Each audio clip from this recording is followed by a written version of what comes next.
बिस्मिल्लाहिर्रहमानिर्रहीम। प्यारे दोस्तों, आज की कहानी उन वालिदैन के लिए जो बेटियों को बोझ समझते हैं।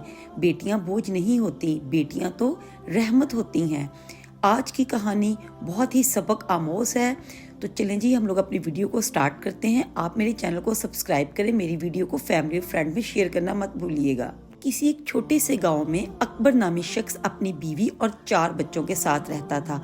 अकबर एक देहाती आदमी था जिसका गुजर बसर खेतों में काम करके और जिम्मेदारी करके होता था, और इसी मेहनत के सहारे वो अपनी बीवी जुलेखा और अपने 4 बच्चों की कफालत करता रहा। प्यारे दोस्तों, अकबर सारा दिन जब खेतों में काम करके घर में रात को लौटता, उसकी नज़र जैसे ही अपने बेटे हाशिम पर पड़ती तो उसकी मुस्कुराहट उसकी सारी थकन उतार देती। जबकि उसकी तीनों बेटियां सारा दिन घर का काम काज करती, लेकिन वो अपने वालिदैन की तवज्जो की मरकज ना थी। घर में आंखों का तारा सिर्फ और सिर्फ हाशिम ही था। वक्त गुजरता गया और हाशिम को वालिदैन का प्यार मिलता रहा, लेकिन बेटियां तरसती ही रहीं। और आखिर वो वक़्त आ पहुंचा जब हाशिम 20 साल का हो गया और वालिदैन को इसकी शादी की फिक्र हुई, जिसके लिए वो दिन रात दुआएं करते थे, कब हमारा बेटा हाशिम बड़ा हो और हम इसकी शादी करें। अकबर और जुलेखा दिल में दुआएं लिए बैठे थे कि अपने बेटे की जिंदगी को खुशियों से भर दें। गांव भर में चहल पहल थी और तीनों बहनें भी अपनी भाई की शादी की तैयारियों में मसरूफ थीं, लेकिन इनके चेहरों पे वो चमक दमक, वो खुशी नहीं थी जिसकी वो मुस्तहिक थी। अकबर और जुलेखा की दुनिया का मरकज हमेशा उनका बेटा रहा, जैसे वही इनके बढ़ापे का सहारा बनेगा। जुलेखा भी अपने अकलौते बेटे पर जान निछावर करती थी, इसकी पसंद और ज़रूरियात को सबसे पहले मद्देनज़र रखती, मगर इस सारी तवज्जो के पीछे बेटियां कहीं दूर रह गई। वो भी मोहब्बत की तलबगार थी, वो भी चाहती थी कि वालिदैन इनसे शहजादियों जैसा सलूक करें, मगर ऐसा कभी ना हुआ। घर में हाशिम की शादी की बात चल रही थी कि अचानक एक और खबर आ गई। अचानक से उनकी एक बड़ी बेटी मरियम का रिश्ता आ गया। मरियम जो कि बहन भाइयों में सबसे बड़ी थी और शहर से मरियम का रिश्ता आया था, तो वालदा और वालिद दोनों ने जल्दी से इस रिश्ते में हाँ कर दी और मरियम से उसकी रजामंदी भी नहीं पूछी। बस उसके जज्बात की कोई हैसियत नहीं थी, एक जिम्मेदारी थी जिसे वालिदैन ने जल्द अज जल्द उतार फेंका। मरियम ने दिल में एक बेनाम सा दर्द लिए, आंखों में वो सवाल लिए जिसका कोई जवाब नहीं था। वालिदैन के फैसले को कबूल कर लिया और यूं भाई की शादी से पहले ही मरियम को रुखसत कर दिया गया। यहाँ पर खुदा की करनी ऐसी हुई कि मरियम का शौहर बहुत ही अच्छा इंसान निकला, जो कि मरियम की हर ख्वाहिश पूरी करता और इसका बेहद ख्याल रखता। वक्त का पहिया घूमता रहा और कुछ सालों बाद अकबर और जुलेखा के बेटे की भी शादी हो गई। घर खुशियों से गूंज उठा और हर तरफ हंसी खुशी का समा था। दोनों मियाँ बीवी मुतमईन थे कि इनका इकलौता बेटा अपने घर का हो गया और बढ़ापे में इन्हें एक सहारा मिल गया।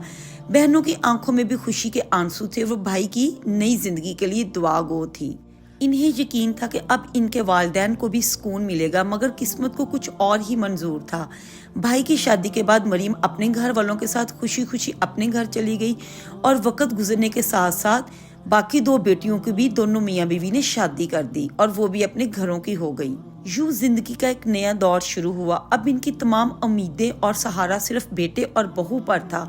वो यही सोचते थे कि अब बढ़ापे में इनका बेटा इनका साथ देगा, इन्हें संभालेगा, लेकिन वक्त के पहिए ने पलटा खाया और हाशिम का लहजा वालिदैन के लिए और तल्ख और बदतमीजी वाला हो गया, जैसे वो इसके कुछ लगते ही नहीं। वक्त गुजरने के साथ साथ अकबर मजीद कमजोर हो गया और अब वो जिम्मेदारी नहीं संभाल सकता था। अब वो आराम करना चाहता था, लेकिन उसका बेटा हाशिम सख्त मेहनत का आदी ना था। जब अकबर ने इसे मजबूर किया तो वो आग बगोला हो गया और उल्टा अपने वालिद से बदतमीजी करने लगा। बाप की ज्यादा जोर देने पर एक दिन हद ही हो गई और हाशिम ने गुस्से में आकर अपने बाप पर हाथ उठा लिया। अपनी बीवी को अपने साथ लेकर चला गया और वालिदैन का घर छोड़ दिया, जैसे वालिदैन उसके कुछ लगते ही ना हो।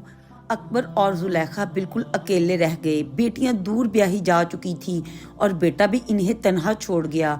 घर की वीरानी अब दिल पर बोझ बनने लगी। कभी खाना बनता, कभी ना बनता, क्योंकि जुलेखा बढ़ापे में इस काबिल ना रही कि वो खाना बना सके اور اکبر بھی دن بہ دن کمزور ہوتا گیا۔ وہی ماں باپ اپنی زندگی سے تنگ آ کر موت کی دعائیں مانگ رہے تھے۔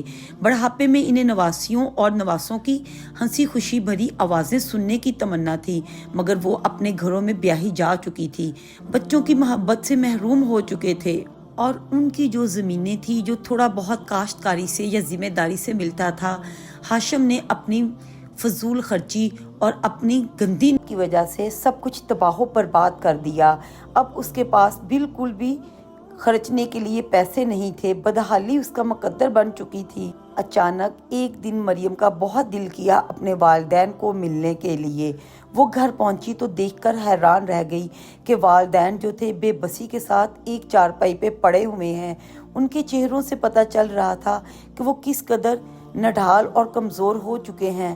والدین کی ایسی حالت دیکھ کر مریم کا دل بھر آیا اور مریم کی آنکھوں سے آنسو جاری ہو گئے۔ مریم اپنے شوہر سے بولی کہ میں اپنے والدین کو اس حالت میں نہیں چھوڑ سکتی، اب میں ان کے ساتھ ہی رہوں گی۔ اس کا شوہر ایک نیک دل اور سمجھدار انسان تھا، مسکرایا اور نرمی سے بولا، اگر تم اپنے والدین کے پاس رہنا چاہتی ہو تو میں بھی تمہارے ساتھ ہوں، ہم انہیں یوں اکیلا نہیں چھوڑیں گے۔ یہ سن کر مریم کی آنکھوں میں آنسو آئے اور اس نے اللہ کا شکر ادا کیا اور اپنے شوہر کے ہاتھ کو تھام لیا، اپنے والدین کی طرف دیکھا جو حیرت اور ندامت کے ساتھ اپنی بیٹی کی طرف دیکھ رہے تھے۔ یہ وہ لمحہ تھا جب والدین کی زندگی دوبارہ بہتری کی طرف جانے لگی، گھر میں خوشیاں لوٹ آئیں۔ مریم کے دو معصوم بچے نانا اور نانی کے ساتھ ہنستے کھیلتے اور ان کی تنہائی کو ختم کر دیتے۔ تقدیر نے پھر آزمائش کا دروازہ کھٹکھٹایا۔ ایک دن داماد کے ساتھ اکبر بمشکل کھیت گھومنے گیا، مگر وہاں بڑھاپے اور کمزوری کے باعث بیلوں سے گر گیا۔ اس کے جسم پر گہرے زخم آئے اور وہ کرہنے لگا، لیکن داماد نے فوراً آگے بڑھ کر اپنے سسر کو تھام لیا، فوری طور پر حکیم کے پاس لے کے گیا اور دوائی لے کر دی۔ جب مریم نے اپنے باپ کو یوں بے بس دیکھا تو اس کی آنکھوں سے بے اختیار آنسو بہنے لگے اور اکبر کی آنکھوں میں بھی نمی تیرنے لگی، کیونکہ بیٹی اپنے والد کو تڑپتا ہوا نہیں دیکھ سکتی تھی اور اس کے ہاتھ کانپ رہے تھے۔ اسے سینے سے لگا کر بھری ہوئی آواز میں بولا، بیٹی میں نے تمہیں ہمیشہ نظر انداز کیا، تمہیں بیٹی جیسا پیار نہ دیا، مگر آج تم نے بیٹے سے بڑھ کر میرا حق ادا کیا، تم نے ثابت کر دیا بیٹیاں بوجھ نہیں ہوتی، بیٹیاں تو رحمت ہوتی ہیں۔ مریم نے بھی بہت درد بھرے لہجے میں کہا، نہیں ابا جان، آپ ایسی باتیں نہ کریں، آپ تو ہمارے لیے جنت کے دروازے جیسے ہیں۔ اکبر کا گھر جو کبھی بیٹے کی جدائی سے ویران پڑ گیا تھا، ایک بار پھر خوشیوں اور محبت کی گرما گرمی سے چمک اٹھا۔ مریم کی دیکھا دیکھی اس کی دوسری بہنیں بھی گھر میں آئیں، والدین کی خبر لینے۔